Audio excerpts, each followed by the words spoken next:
क्या आपने हाल ही में राजस्थान शिक्षक संस्कृत शिक्षा परीक्षा दी है तो एक बड़ी खबर है, प्रोविजनल आंसर की आ चुकी है। और अगर किसी भी जवाब पर थोड़ा सा भी शक है तो चलिए जानते हैं कि इसे ऑफिशियली सही तरीके से कैसे चैलेंज करना है। और ये जानकारी कहां से आई है, इसकी चिंता बिल्कुल मत कीजिए। ये सब कुछ सीधा राजस्थान कर्मचारी चयन बोर्ड यानी आरएसएसबी के ऑफिशियल प्रेस नोट पर आधारित है, ताकि आप तक सबसे सटीक और भरोसेमंद जानकारी पहुंचे। तो अगर ऐसा लगता है कि आंसर की में कोई जवाब गलत दिया गया है तो क्या किया जा सकता है? तो चलिए इस पूरी प्रक्रिया को स्टेप बाय स्टेप एकदम आसान भाषा में समझते हैं। देखिए, अपनी आपत्ति को सक्सेसफुल बनाने के लिए इन 6 जरूरी बातों को समझना होगा। हम शुरू से लेकर एंड तक यानी आपत्ति दर्ज करने से लेकर फाइनल चेकलिस्ट तक सब कुछ कवर करेंगे, ताकि कोई भी जरूरी जानकारी छूट ना जाए। तो सबसे पहली बात, चैलेंज करने की प्रक्रिया अब शुरू हो चुकी है। आरएसबीएसबी की वेबसाइट पर अब प्रोविजनल आंसर की और सबसे जरूरी चीज मास्टर क्वेश्चन पेपर दोनों मिल जाएंगे। अच्छा, अब एक ऐसी चीज है जिसे बिल्कुल भी हल्के में नहीं लेना है, और वो है डेडलाइन। और हाँ, ये इस बात पर डिपेंड करता है कि एप्लीकेशन ऑनलाइन था या ऑफलाइन, क्योंकि दोनों के लिए टाइम अलग अलग है। तो जैसा कि यहां दिख रहा है, 2 अलग अलग टाइमलाइन हैं। जो ऑनलाइन आपत्ति दर्ज कराएंगे उनके पास सिर्फ 3 दिन का समय है, जबकि ऑफलाइन आवेदकों को बोर्ड ऑफिस जाकर जमा करने के लिए थोड़ा ज्यादा वक्त दिया गया है।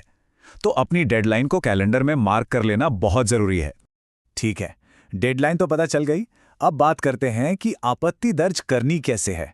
और यहाँ एक नियम है जो सबसे ज्यादा जरूरी है, और वो है मास्टर पेपर का नियम।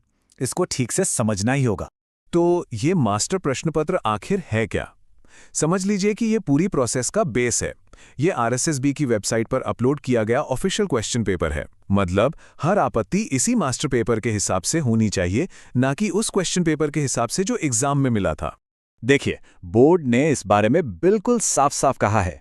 अगर कोई चाहता है कि उसकी आपत्ति रिजेक्ट ना हो तो ये पक्का करना होगा कि क्वेश्चन नंबर और ऑप्शन का क्रम मास्टर पेपर से ही लिया गया हो, क्योंकि एक छोटी सी गलती भी सारी मेहनत पर पानी फेर सकती है।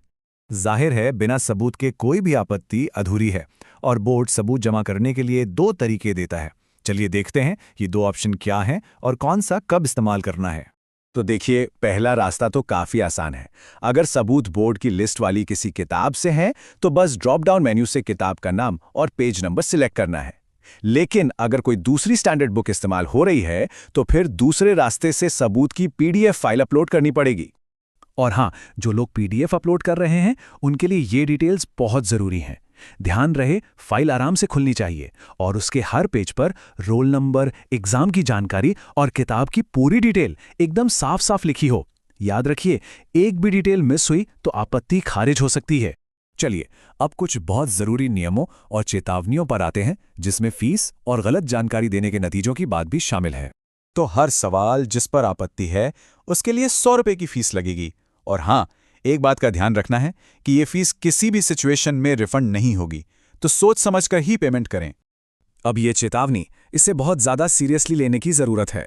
बोर्ड ने साफ कर दिया है कि अगर दिए गए सबूतों में कोई भी छेड़छाड़ या नकली जानकारी मिली तो न सिर्फ बोर्ड के नियमों के तहत एक्शन होगा, बल्कि क्रिमिनल केस भी दर्ज हो सकता है।